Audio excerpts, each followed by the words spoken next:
राम जी अपने शत्रु के साथ कैसा व्यवहार करते हैं श्रवण करने के योग्य है। राम जी कहते जानामि दशग्रीव रणार्दितस्त्वम, हे दशग्रीव मैं जानता हूँ आज के युद्ध में आप बहुत अधिक श्रमित हो गए हैं। देखो युद्ध में जय और पराजय को बहुत अधिक महत्व नहीं देना चाहिए।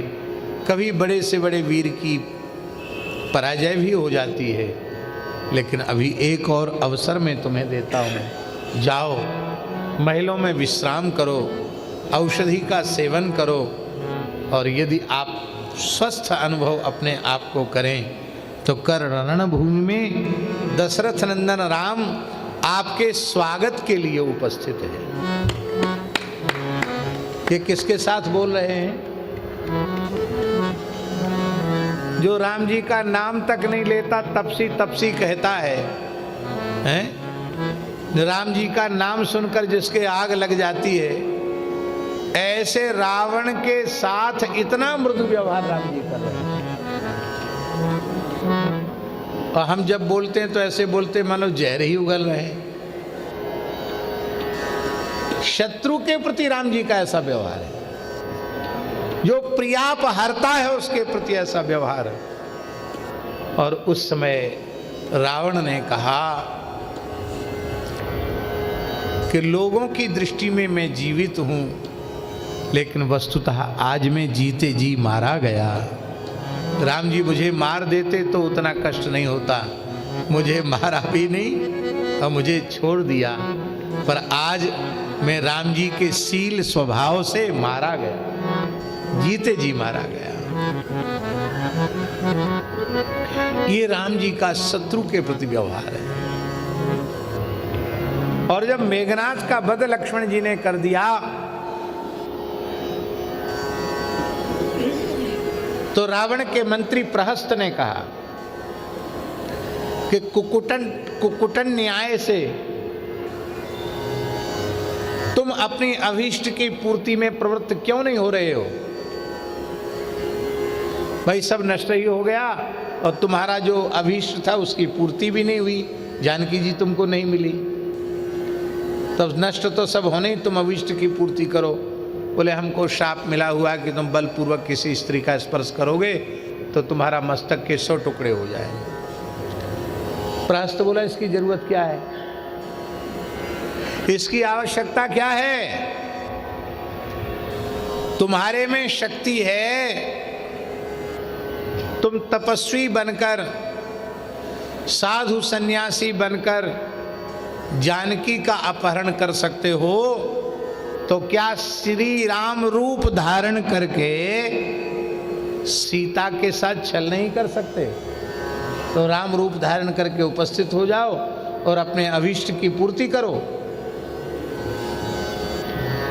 महाराज जी हम आपको क्या कहें, रावण चरित्र उसी को कहते हैं जो केवल श्रद्धावान अनुगतों के ऊपर प्रभाव न छोड़े। चरित्र उसे कहते हैं जो शत्रु के हृदय पर भी प्रभाव छोड़े, उसको चरित्र कहते हैं। रावण ने कहा अरे प्रहस्त, मैं तो तुम्हें बड़ा बुद्धिमान समझता था, पर तू बड़ा भारी मूर्ख निकला है? तू मुझे यह प्रेरणा दे रहा है कि श्री राम जी का रूप में धारण करूं। श्री राम जैसे चरित्रवान महान व्यक्तित्व का रूप धारण करने की क्षमता क्या इस स्वेच्छाचारी रावण में है? तुम्हें पता नहीं, मैं जिसका स्वरूप धारण करता हूं पहले उसका अनुसंधान मुझे करना पड़ता है, तो मुझे बहुत भय है। मैं राम जी के चरित्र का, राम जी के स्वरूप का, राम जी के गुणों का, राम जी के शील का अनुसंधान करने लगूंगा ना, तो मैं रावण ही नहीं रह जाऊंगा। फिर तू अभीष्ट पूर्ति की क्या चलता है, क्या बात करता है? पर मुझे अपनी धर्म पत्नी मंदोदरी भी माता के रूप में दिखाई पड़ने लग जाएगी, हैं? दूसरी तो मिलेगी नहीं, हमारी जो अपनी है उससे भी मैं वंचित हो जाऊंगा। ये है राम जी का चरित्र। जो बैरियू राम बड़ाई करही। शत्रुता रखने वाले लोग भी राम जी की प्रशंसा करते हैं। और जब रावण वध हो गया, अब वध हो गया तो राम जी स्वाभाविक है, विजयी सब कुछ होता है। राम जी ने विभीषण को राजा तो पहले ही बना दिया, लेकिन विभीषण स्वीकार करते हैं कि त्रिलोक विजयी दशग्रीव रावण को मारने के पश्चात अब संपूर्ण सत्ता तो राम जी की है। राम जी की अनुमति के बिना कुछ भी करना अधर्म है। इसलिए विभीषण ने कहा कि भगवान, रावण वध तो हो गया, आपको विजय भी मिल गई, लेकिन अब आपकी रावण के अंत्येष्टि संस्कार के संबंध में क्या आज्ञा है? आप क्या कहना चाहते हैं? इसका मतलब है कि आप अनुमति दें तो उसका सविधि अंत्येष्टि संस्कार हो, और यदि आप अनुमति न दें तो जाने दो, मर गया मर गया।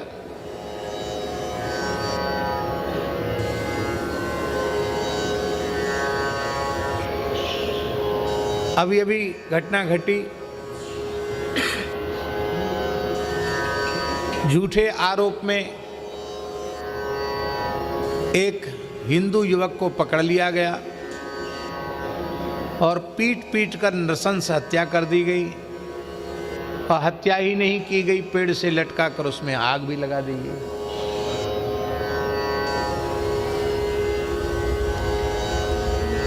मनुष्य कितना नीचे गिर सकता है, आप विचार कीजिए। कल्पना भी नहीं कर सकता, इतनी क्रूरता, इतनी निर्दयता क्या किसी मनुष्य में हो सकती है क्या?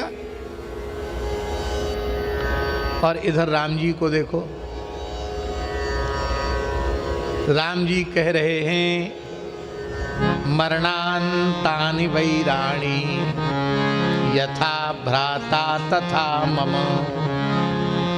हे लंकेश विभीषण, बैर जो होता है वो मरने के बाद नहीं होता। मरने के बाद शत्रुता रखने वाले को मनुष्य नहीं कहते हैं। जब तक वैर तब तक ही संसार में होता, जब तक शत्रु जीवित है। आज रावण के वध के पश्चात मेरा रावण से कोई वैर नहीं। चलो ये बात तो ठीक है कि हमारा वैर नहीं, लेकिन आगे की जो बात राम जी कह रहे हैं, राम जी कहते हैं कि जैसा तुम्हारा पूज्य बड़ा भाई रावण है, ऐसे ही मैं तुम्हारा मित्र हूं। मैं भी रावण को अपना अग्रज मानने के लिए तैयार हूं। इसलिए मैं अपने प्रतिनिधि के रूप में लक्ष्मण को भेजता हूं और पूरे राजकीय सम्मान के सहित रावण का अंत्येष्टि संस्कार होना चाहिए। ये राम जी का स्वभाव है। इसलिए कहा गया पुरुषो रामचरितम श्रवणैरुपधारयन् आनृशंस्य परो राजन् कर्म बंधैर्विमुच्यते। इसलिए हर मनुष्य को प्रतिदिन रामचरित्र अवश्य पढ़ना चाहिए। मेरे श्याम लगो